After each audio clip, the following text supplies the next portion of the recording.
Hi there, it's me again, Catherine from Sunnyside Journals. Boy, you're going to get sick of hearing my voice today, but I wanted to do a follow-up, just a real quick one, on the Tailor of Gloucester. I went out and visited my mum and did her hair. She was absolutely in lovely, lovely spirits. So I'm back now. There was some snow flurries while I was on the highway. Actually, I'm looking out my window right now, and there's more snow flurries happening. So it's a cold day out there, but it's a nice day. Anyhow, so this has been supported for probably a good 3 hours now. And there we go. So we've got a nice new big spine on the Tailor of Gloucester. Hold on. Let me find an old one. Here's the tail of the Flopsy Bunnies. So similar. So you can see that's how big the spine was for the Tailor of Gloucester. And now you can see how big the spine is.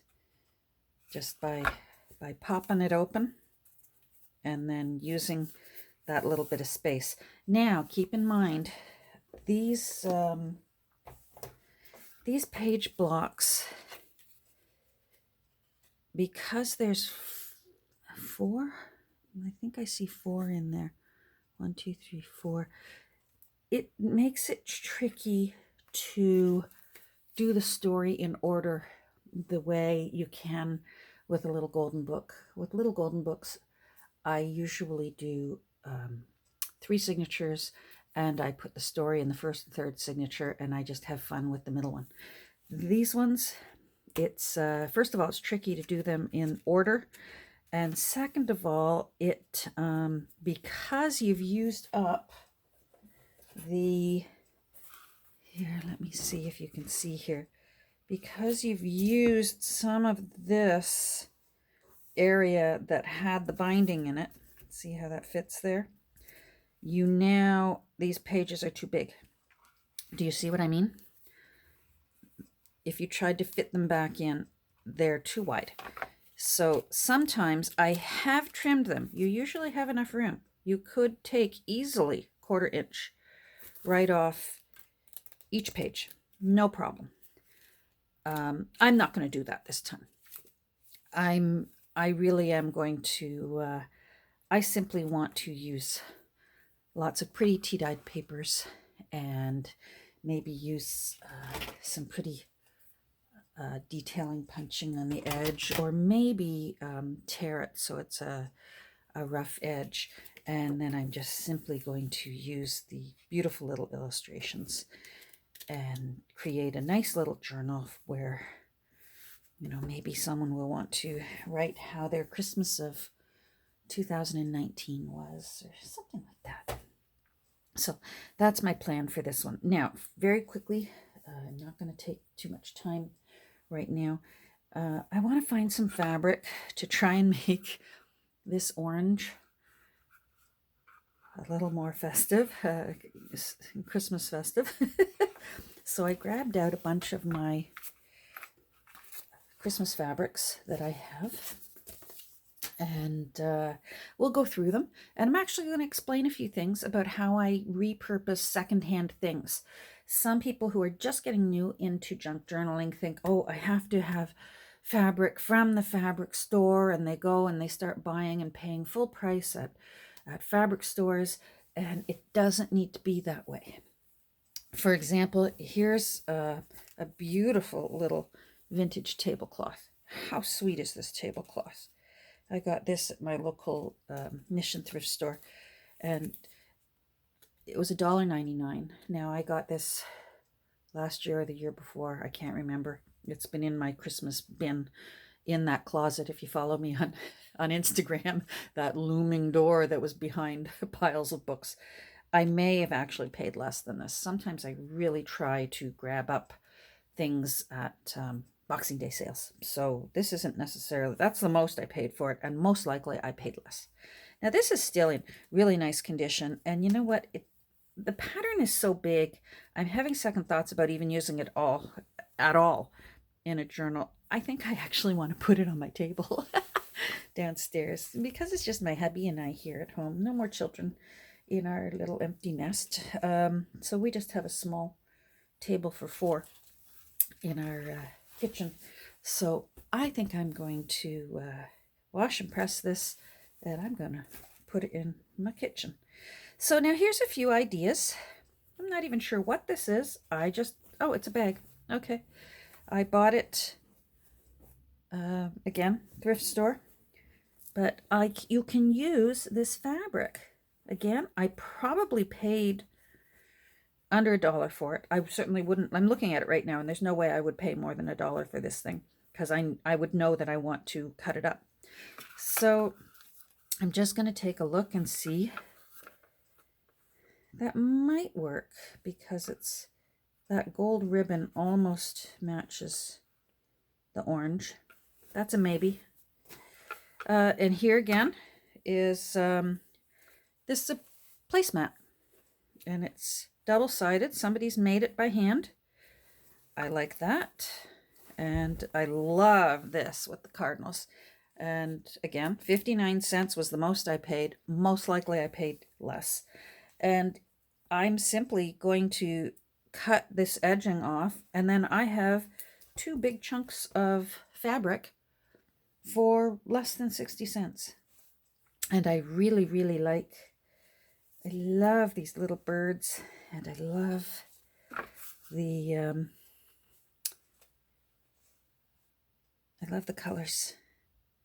That might work. Okay, that's also in my maybe pile. This is more placemats from my thrift store. This is way too wild. Although it's got orange in it, the pattern is so big that you wouldn't even notice that that's Christmas fabric, because you lose the pine and the poinsettias. So that's a definite no. No, that's not going to work. This is a piece of Christmas fabric. What did I pay for this? Okay, $1.99, maybe, hopefully less. I was looking at this because that might look cute. Yeah, that might look cute. Let me make sure I'm still in focus. That might look cute there. Normally, when I make one of these, because that spine looks so nice, there's no need to cover it up the way when you do a little golden book or that.